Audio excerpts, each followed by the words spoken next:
Hello, and welcome to Great.com Talks With. Today, we're talking with Mark Yagi, Executive Director at Waterkeeper Alliance, an organization that works to ensure every community worldwide has drinkable, fishable, and swimmable water. And if you're new to our podcast, please press subscribe button either on YouTube or your podcast app, because today we're going to learn about an organization that is strengthening and growing a global network of leaders protecting everyone's right to clean water. Hello, Mark. Welcome to Great.com Talks. We're excited to have you here. Hi, Kareem. Thank you so much for having me. Really grateful to be here. Thank you. How would you describe Waterkeeper Alliance for someone who is not familiar with your work? Well, as a basic overview, Waterkeeper Alliance is a global movement that unites more than 350 locally based clean water advocacy organizations, and we focus citizen action on issues that affect waterways from pollution to climate change. But I had a little bit of brief history that tells where we come from, in that while we were incorporated, Waterkeeper Alliance was incorporated in 1999. Our Waterkeeper movement really was started by a band of blue-collar fishermen on New York's Hudson River back in 1966, because industrial polluters were destroying their way of life. They were no longer able to catch their fish or sell it at the fish market. There was massive dumping of oil and sewage and other waste. The oil was making the fish taste like diesel fuel. It was blackening the beaches. And it was disrupting a way of life that they had practiced for generations. And so what those Hudson River fishermen did was they decided to stand up to some of the most powerful corporations in America in defense of their river and their livelihoods. And they used the law and the court of public opinion to champion their cause. And so, their decision was unique and powerful because it was rooted in private citizens taking responsibility for the shared resources that we, the people, own in common, that are our shared birthright. And it was their tough grassroots brand of citizen action, using citizen action and science and law, that sparked the Hudson River's miraculous recovery. And then that inspired other waterkeeper groups to launch around the world. And so that's what I'm saying, today there's more than 350 of those groups in 48 countries that were premised on what those fishermen did on the Hudson. They're out on the water every day, patrolling and protecting now about 3 million square miles of rivers, lakes, and coasts. It's across the United States, in the Bahamas, and Canada, Mexico, Sweden, China, India, Nepal, Bangladesh, and more. Every one of those 350 advocacy groups and those people saw a waterway, that was treasured, that they treasured, and they saw that it was in peril, and they cared enough to commit their lives to defending it. So, they spend their days tracking down polluters, or going into courtrooms to enforce environmental laws, or advocating in town meetings. And when people ask me what a waterkeeper does, I'll say, they're in 48 countries. So these are women and men coming from different cultures, different religions, and different political and legal systems. But they all share a common, firm belief that everyone should be able to, we should have a world where everyone should be able to go down to their local waterway, jump in and have a swim without fear that they're going to get sick, or to be able to get a glass of water and drink it without fear that they're going to poison themselves with toxic chemicals, or be able to catch a fish and bring it home and feed it to their family without fear that it's going to be contaminated with mercury or PCBs. Mm-hmm. And that's what we're all about, supporting those advocacy groups around the world and their effort to fight for clean water. Mm-hmm. What started as a movement by Hudson River fishermen has grown into the network, as you mentioned by you, of over 300 activist groups that are fighting in different locations in 48 countries for the clean water, for the access of clean water for their communities. And the fact that the citizens themselves are standing up against destructive industries indicates that people are fighting for the rights of the clean water, and you uniting them is bringing them together, is raising more awareness on the importance of this issue. Could you please describe how widespread is the issue of absence of the clean water, and what are some threats to clean and safe water that exists in today's world? Well, it's a great question. We're trying to create that world where everyone can have that water to be able to jump in and have a swim or get a glass of water to drink. And, we don't have that world where now when 2 billion people lack access to clean water, or 3.2 million children under the age of 5 die every year because of dirty water and poor sanitation. And so, the issues affecting, it's such an important issue. I mean, let's just start with water. Generally, think about it, no part of our life is unaffected by water. We drink it or we die. We bathe with it. We wash with it. It's a source of relaxation, recreation, rejuvenation. We catch our food out of rivers and oceans often. It's incredibly, in all of its forms, whether it's rain, sleet, or snow, it's essential to our atmosphere. It's essential to the air we breathe. And so it's the most important resource we have. And when you talk about, key issues to resolve, first and foremost, you got the global climate crisis that's exacerbating all of the existing water quality and quantity issues we have. And almost all of the issues that our water keepers grapple with, and there are many, they're all connected to that one overriding issue, because climate change is a water issue.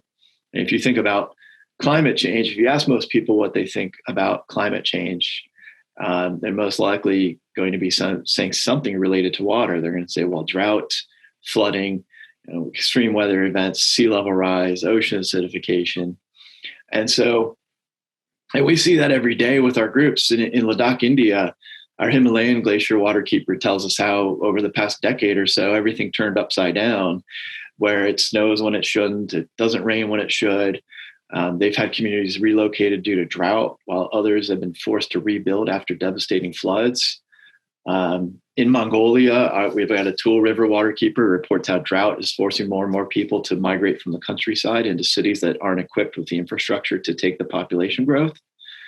Or bring it here to the United States in Puget Sound. Our Puget Sound keeper sees the issue of ocean acidification threatening their $270 million a year shellfish industry. And then, thinking about how it impacts really, survival. In the Bahamas, our waterkeepers there know there's a real risk they may lose a majority of their land to sea level rise this century. And they worry for the security of their culture, their heritage and their existence. And we have examples of like that all around the world that really show that interconnectedness of climate and water, as we see climate change altering the chemistry of our oceans, the character of our coastlines, and the timing and intensity of rain and snow, and wreaking havoc across the planet. So there's a lot of issues on top of that. Climate change just sort of hovers over it all. You've got industrial pollution and water scarcity and plastic pollution in the oceans, deteriorating infrastructure, sewage problems, but they all then fall under that big looming, existential crisis of climate change. Mm-hmm. The statistics that you mentioned, that over 2 billion people don't have access to clean water and 3.5 million children die because of that. It's very sad statistics, and it's alarming at the same time. And the threats of it mainly being by climate change, which is the results of the action of other humans, is even sad, because we ourselves resulted in the fact that our other human beings, our members of the community in different parts of the world, don't have access to clean water. And realizing that is the first step to bringing awareness and then making a plan to fight it, and to make sure that other people across the globe have clean and safe water as well. But I believe there is some water standards that ensures that there is a clean water. Maybe it might different in different locations, but what are the governments and environmental law in general is doing to enforce clean water standards in the United States and across other locations that you work in? Yeah, in many places they have laws on the books that are designed to protect water, our shared resource that we have, that we all need to survive. The problem is that those laws are not enforced all the time. And We see it all the time in the United States. We've got the Clean Water Act, and the Clean Water Act sets forth standards of what a polluter can discharge into a waterway. And if you violate the Clean Water Act, you can have the law enforced against you and be forced to clean up the mess that you've created in destroying our shared common resource. The problem, and that Clean Water Act actually has a citizen suit provision, which is what we use a lot, in that if the state or the polluter doesn't clean up their mess and the state or the federal government doesn't force them to do it, then we can go and do it and bring them to court. Which is unique among some laws where citizens can actually step in and do the work of the attorney general or the district attorney, take over to be a private attorney general in a sense. And the reason why that's important is, getting back to your question, is those laws aren't enforced a lot of the time. And a lot of it really just it all traces back to a subversion of our democracy, in that polluters tend to line the pockets of politicians, and those politicians end up doing the work of the polluters instead of the people who elected them to be in office. And you can see it all the time where they'll give a really meager fine to a polluter or refuse to address the issue. And that's one way that our democracy is being subverted. And so one big way that we can change things is to get get cash out of campaign, deal with campaign financing. But yeah, most countries do have laws on the books to protect water. It's just a matter of whether they're enforced. And then there's what was the genesis really of Hudson Riverkeeper, which was the first waterkeeper that started, was they were playing a role to protect the public trust, which are the air we breathe and the water we drink that belong to all of us. And the public trust doctrine, speaking of laws to protect us, is a doctrine that goes back to ancient Roman times. It was in the Justinian Code and the Magna Carta. It's in almost every constitution, that we share these resources in common, and nobody has the right to adversely impact those resources to the detriment of others. And so we see ourselves as trying to enforce the public trust. But unfortunately, we get in situations where government turns a blind eye to a pollution problem, and that allows that activity to continue. Mm-hmm. It's heartbreaking to realize that there are laws that exist. However, they're not enforced. And as you mentioned, politicians close eyes on them. And it's very sad, because you mentioned the politicians should be the one gaining the trust of the public and taking care of the public, rather than individual needs of industries and corporations that fill their pockets. So it's very sad to see that. But thanks God, they are water keeper groups who are there to voice their opinions, to voice their concerns, and bring attention to this cause, to this urgent issue. You mentioned waterkeeper groups going to the court and fighting, but as you are an alliance and a network of more than 300 waterkeeper groups, could you please describe more in detail what functions do those waterkeeper groups do? And if you can share some stories where they were able to make a difference, would highly appreciate that. Yeah, absolutely. They have to wear a lot of hats, because sometimes they are in a courtroom enforcing the law. Sometimes they're in a classroom teaching kids. Sometimes they're in a town hall meeting advocating about a project. And, that is one of the best ways to give you some examples of how these women and men who've taken on the mantle of waterkeeper, how they're fighting for their watershed and their community. In Peru, we've got a Marañón River waterkeeper, and they're now leading the resistance against a proposal to build 20 dams on the Marañón River, which is the main tributary of the Amazon. And if those dams are built, they would seriously degrade the Amazon rainforest, which is an incredibly important resource for the fight against climate change. In Buffalo, New York, the Buffalo Niagara Waterkeeper has spearheaded a $100 million effort that's now nearly been completed to clean up heavily polluted Buffalo River that was polluted back in decades ago. They've also secured $92 million to increase green infrastructure to be able to use nature to filter our water, and rather than adding more pavement and trying to engineer solutions, let's work with nature and support nature.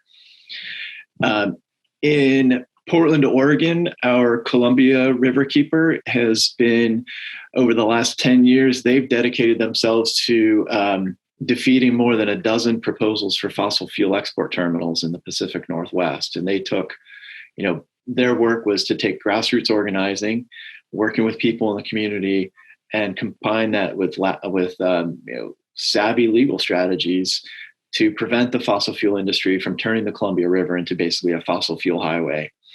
And so that's another big, they're basically going to be taking a lot of fossil fuels, transporting them over the Columbia River and sending them to Asia to be burned as coal and other and natural gas. And so having those stopped has been a big boon in the fight against fossil fuels and climate change. Mm-hmm. I think that in China, there are many communities where industrial pollution is so rampant and deadly. They call these places cancer villages. And since probably in about past 10 to 15 years, our Upper Hawaii River Waterkeeper has built 50 purification systems in villages to water purification systems in these villages to now more than 80,000 villagers have clean water that they didn't have before. And the cancer rate in the villages has dropped about 90% over the past decade, went from 330 cases per 100,000 people to just 30 per 100,000 people. So just adding that, doing that kind of work of providing them a clean drinking water source has been a huge help. Those stories there's stories like that. One of my favorites, if we have a minute, is just one of my first days on the job. This was back in 2005. I was asked to go to Senegal, and there was a group there that they were a village. The village is broken into soccer groups or football teams, and one of the groups was very active on social justice issues, and they were teaching the community about hygiene, HIV/AIDS prevention, and they wanted to clean up their bay because their bay 25 years before had been this beautiful fishing bay, and it was just loaded with fish. People went out there and went fishing all the time, but over time, industrial pollution destroyed it. And they couldn't fish there anymore. They couldn't bathe in the bay. They couldn't even go into the bay, and they're right on the beach. The community, it's about 40,000 villagers with no sanitation service, no ability to go into their bay. And everyone has about 2.3 diseases on average. And this soccer group learned about the Waterkeeper model from one of their former villages who had moved to Canada. And they said, we should become a Waterkeeper. And so they started. I went over there to visit them, and we had no waterkeepers in Africa at the time. Now there are about 14. And we had an interpreter because I didn't speak French or Wolof. And so we were speaking back and forth. And I said to their leader, Mbeke, I said, I'm so inspired by all you're doing, but I'm not sure how we would be able to help you as our network, because there are no waterkeepers in Africa. Nobody speaks Wolof or French. And Mbeke said, well, you have a proven international model. You've got a brand recognition. I'm going to learn to speak English. And he said, and I'm going to go to all of your conferences and trainings, and I'm going to learn from all of the other waterkeepers and take their ideas of how they addressed an issue, and I'm going to bring it back and apply here. So I'll fast forward the story. Over time, this was 2006. In 2014, I was on my computer, and I saw an article on BCC about how Han Baykeeper and Mbeke was largely responsible for forcing the government and some European development banks to commit $68 million to clean up their bay.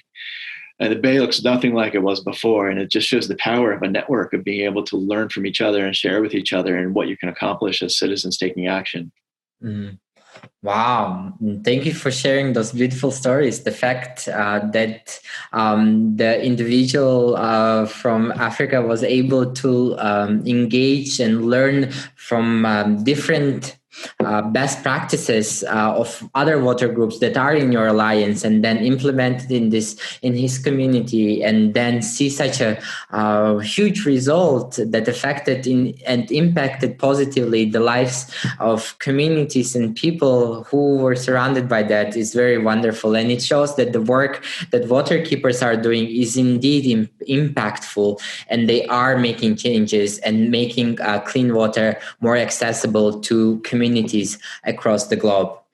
Your organization runs several campaigns, and one of the campaigns that you are currently running is Pure Farms, Pure Water. Could you please tell us more about it and your fight against destructive practices of meat production industry? Yeah,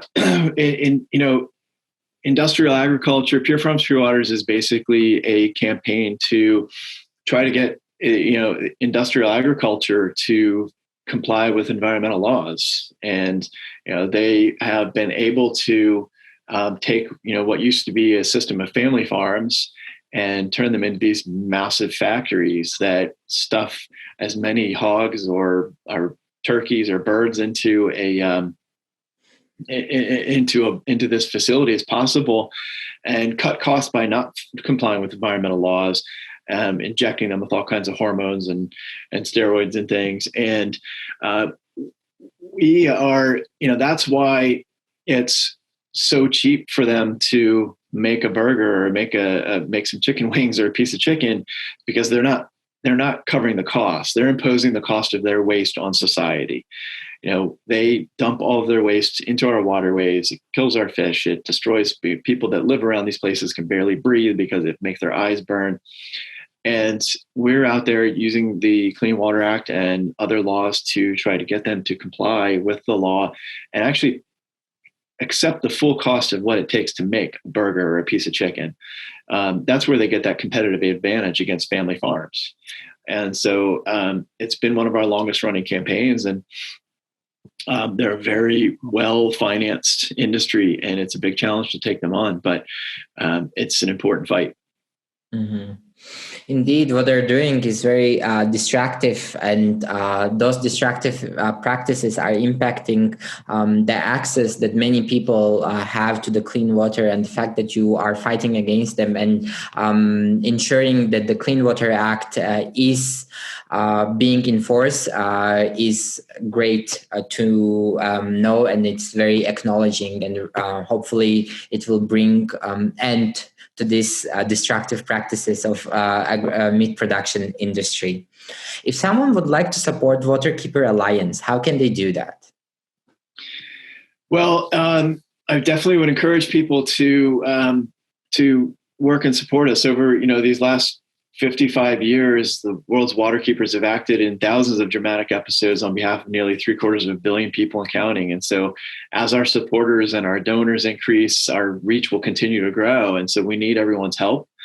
Two things. One, go to waterkeeper.org, and people can sign up for our email distribution list so we can keep you apprised of key issues, key water-related issues and climate issues, and give you opportunities to make your voice heard. We're, of course, happy to accept donations as well. And secondly, on our website, you can find your local waterkeeper and support their grassroots efforts in protecting the water in your community. If we don't have one, you can help us try to find one, but you can sign up for their newsletters. You can follow them on social media. You can make a donation, and depending on what they're doing and what's happening at the time, you might be able to participate in cleanups, learn about native plantings, take water samples, or attend and speak at a hearing on a polluting project. And so we would definitely encourage people to act locally by supporting a local group, and think globally by supporting us, and we can help provide information and make your voice heard. It's going to be, really important it's going to be really important for everyone to be involved, because if the last half century taught us anything, it's that the decline of and destruction of the riches of the earth are not destiny. These processes can be reversed, and with courage and commitment and vision, the natural world can be reborn. But it's going to take everyone to be involved. Absolutely. The link to the Waterkeeper Alliance website will be provided in the description. So you viewing or listening can go to their website, learn more about the great work Mark and the team are doing at Waterkeeper Alliance, and search the local Waterkeeper Alliance and help them in ensuring that everyone has access to clean water. Thank you so much, Mark. It was wonderful to get to know you and the great work you and the team are doing at Waterkeeper Alliance. Thank you, Kareem. We're so grateful for being here.